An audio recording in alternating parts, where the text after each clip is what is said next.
दोस्तों, दर्शकों के विशेष मांग पर एक बार फिर से हम जयनगर जनकपुर रेल की जानकारी लेकर उपस्थित है। तो मैं आपको बता दूं कि यहाँ पर ये जो ट्रेन खड़ी है पत्थल से, वो खाली कर चुके हैं और ये अंतिम रैक था, अंतिम बार था। पत्थल का काम समाप्त हो चुका है और सभी काम करीब करीब समाप्त हो चुके हैं। आप देख सकते हैं बगल में दीवार की जुड़ाई हो रही है, जिससे कि यात्री जब उतरेंगे प्लेटफार्म से आगे हम दिखाएंगे कि रास्ता इधर से भाग कर न निकले, इसके लिए पूरी तैयारी हो रही है। और वायरिंग का काम अंदर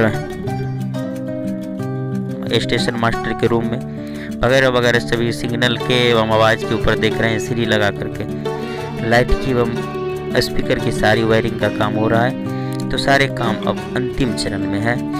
और विशेष जानकारी ये है कि इस रूट पर DMU ट्रेन चलेगी। DMU ट्रेन जैसा कि जो जानते हैं उसे मालूम ही होगा कि उसका इंजन खोलने लगाने की कोई दिक्कत नहीं, दोनों तरफ इंजन होता है। इधर से चलते हैं फिर उधर वहाँ पर जहाँ ज़रूरत होता है उधर से चालू हो जाते हैं, दोनों तरफ इंजन होते हैं। और ये छोटा सा थोड़ा बड़ा ट्रेन नहीं होता, छोटा होता है और बहुत जल्दी ये स्पीड पकड़ लेते हैं। जो लोग इस पर चढ़े होंगे उसे मालूम ही होगा। जयनगर में वैसे एक ट्रेन समस्तीपुर से जयनगर पैसेंजर के रूप में चलती है DMU, तो वही ट्रेन दिया जाएगा।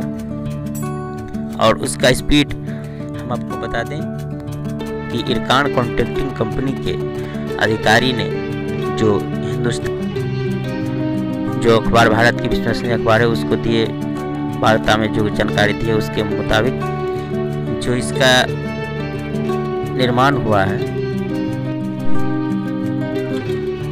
उनके जानकारी वर्तमान स्थिति में जयनगर से दरभंगा तक जो रेल लाइन बनी है इंडियन रेल के लिए वो 52 kg का है। लेकिन जो जयनगर से जनकपुर तक अभी कुर्था तक जो निर्माण हुआ है वो 60 kg का है, जिस पर कि 100 किलोमीटर की रफ्तार से चलाने में कोई दिक्कत नहीं होगा। जानकारी के लिए मैं बता दूं कि अभी भी जयनगर से सकरी तक सिर्फ 80 किलोमीटर की रफ्तार से ट्रेन चलती है।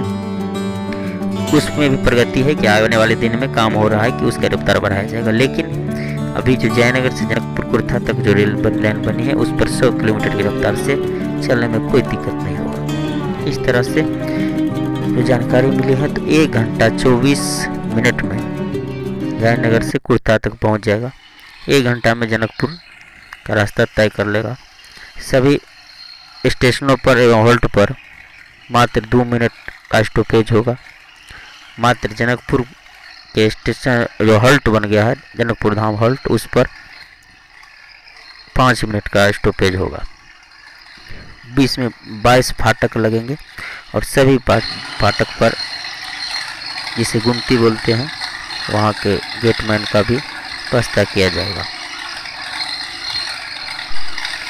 इनके संचालन में कोंकण रेलवे जो भारत सरकार के द्वारा मान्यता प्राप्त एक संस्थान है उसके तरफ से करीब 100 कर्मचारी नेपाल को दिया जाएगा तत्काल और उसके द्वारा संचालित किया जाएगा, जिसमें कि 5 स्टेशन मास्टर, 5 स्टेशन सहायक station master, 5 guard,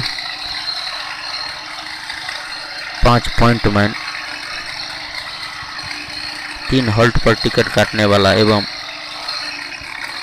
22 gateman, TT साहब वगैरह सभी कर्मचारी मिला करके लगभग 100 कर्मचारी नेपाल को देंगे अभी प्रचालन करने के लिए। साथ ही मैं बता दूं कि भारतीय रेल के हाजीपुर जोन के 6 सदस्यीय टीम ने प्रोजेक्ट का वस्तु स्थिति जानने के लिए जयनगर आए थे और उन्होंने जांच का रिपोर्ट अपने हाजीपुर के GM RPF IG हाजीपुर को अपना प्रतिवेदन सौंपेंगे, जिससे कि और साथ ही इरकान कॉन्ट्रैक्टिंग कंपनी की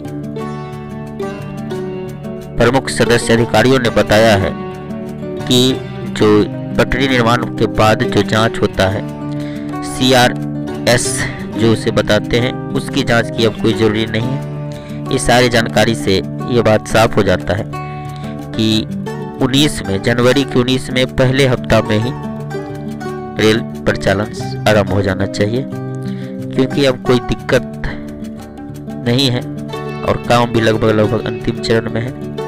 सभी स्टेशनों पर जयनगर से जनकपुर कुर्था तक तो बहुत जल्दी ही प्रारंभ हो जाने की संभावना है। और ये देख रहे हैं सामने जो पटरी का ज्वाइंट है साइड वाले प्लेटफार्म पर, उसको ये घिस करके लेवल बना रहे हैं।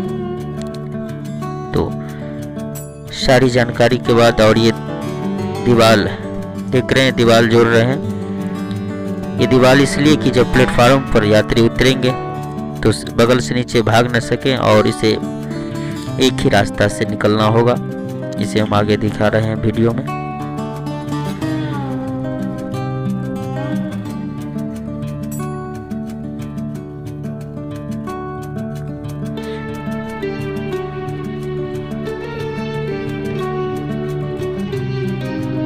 जहाँ अधिकारियों ने ये दीवार नहीं बन रही है, पहले इसका मांग था, लेकिन बार बार यहाँ पर जांच का दौरा हुआ है, क्योंकि यहाँ पर जैसा सुनने को मिला है कि ये देखिए बगल से रास्ता निकलने वाला है, और ये इंडियन रेलवे का जो सीढ़ी है उसी से चौड़ा है, दोनों का रास्ता निकलेगा। और इधर से जो खाली देख रहे हैं वो रास्ता निकलने का होगा, और ये दीवार डाल देंगे, इधर से नहीं निकल सकते हैं।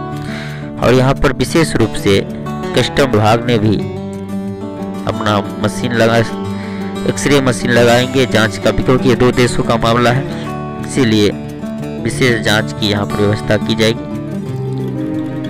आने वाले कुछ ही दिनों में यहाँ पर वो सारे मशीन भी आ जाएंगे, और बहुत जल्दी ही उम्मीद है कि रेल प्रारंभ हो जाएगा।